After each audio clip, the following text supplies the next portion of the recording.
আবার সামনে গেছে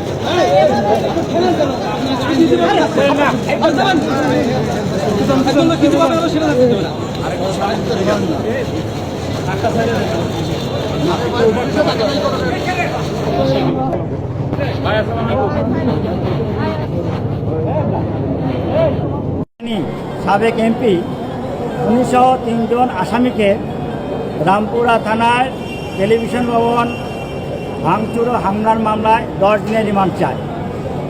আমরা বিজ্ঞ আদালতকে বলেছি যে ওনাদেরকে গ্রেপ্তার করা হয়েছে 48 ঘন্টা আগে প্রায়, অথচ আজকে আইনের বিধান থাকা সত্ত্বেও 48 ঘন্টা পরে অর্থাৎ 24 ঘন্টার ভিতরে যেখানে উপস্থাপন করার কথা সেখানে সেটা করা হয় নাই।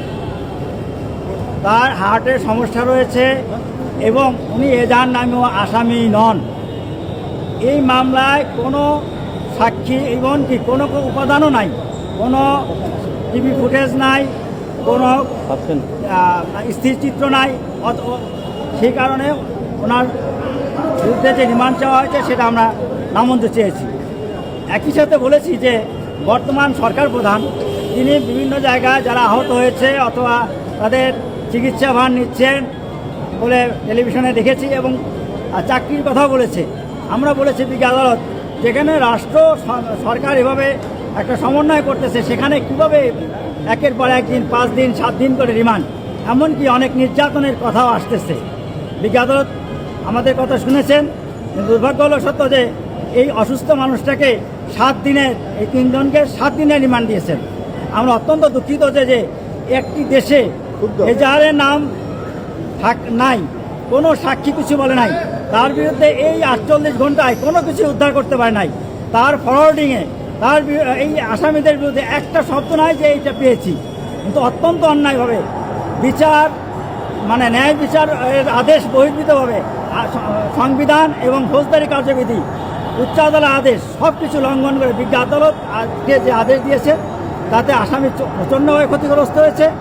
এই ক্ষতিগ্রস্ত তা যদি এভাবে চলতে থাকে দেশের আইনের ব্যবস্থা প্রতি, দেশের আইনের প্রতি, দেশের আইনের ন্যায় বিচার প্রতি এবং সরকারের যে ন্যায় বিচার অথবা আইনের কথা বলেন তাদের প্রতিও আস্থার আরও ঘাটতি হবে বলে আমি মনে করি। 3 জন কাকে কাকে দিয়েছিল মানে অ্যানি ভাই আর সাথে কে ছিলেন? সাথে অন্য বিএনপি আর 2 জন। মামলা অভিযোগ হচ্ছে ওই টিভি ভবনের বিভিন্ন কিছু ভাঙচুর।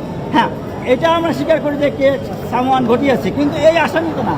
একটা বড় দুর্ঘটনা ঘটতেই পারে, সারা পৃথিবীতেই বড় বড় ঘটনা ঘটে, কিন্তু উদুরপিণ্ডি বুদর ঘরে চাপানের সুযোগ নেই। যারা প্রকৃত অপরাধী তাদেরকেই ধরা উচিত, যারা ওই ঘটনার সাথে জড়িত না তাদেরকে অহেতুক হয়রানি করার জন্য, শুধু বিএনপি করার জন্যই যে তাদেরকে এইভাবে রিমান্ডে দেওয়া হবে তা কোনোদিনই নীতি কারণে নাই। এবং একজন নাগরিক হিসেবে, বাংলাদেশের নাগরিক হিসেবে তারা যে আইনের যে অধিকার, all citizen are equal before law and entitled to equal protection of law, তারা সেই প্রোটেকশন পেতে পান নাই এবং রাষ্ট্র সেই প্রোটেকশন দিতে ব্যর্থ হয়েছে। আপনি যাটাকে এবং তিনি স্বাভাবিকভাবে হাঁটাচলা করতে পারেন না, নিয়মিত ওষুধ খেতে হয়, তাকে জামিন দেওয়ার কথা।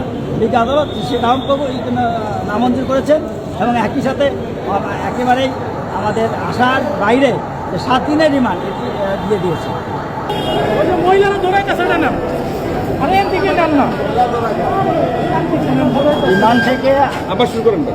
রিমান্ড থেকে আসা অনেক আসামি আমাদেরকে অবগত করেছেন যে তাদেরকে রিমান্ডে রেখে চরম টর্চারিং করা হচ্ছে এবং তাদের চোখ বেঁধে হাত বেঁধে এটা করা হয়। এটা সুলতান সালাউদ্দিন টুকু, তারপরে ইসলাম উত্তরে আহ্বায়ক এরা আমাদেরকে জানিয়েছে।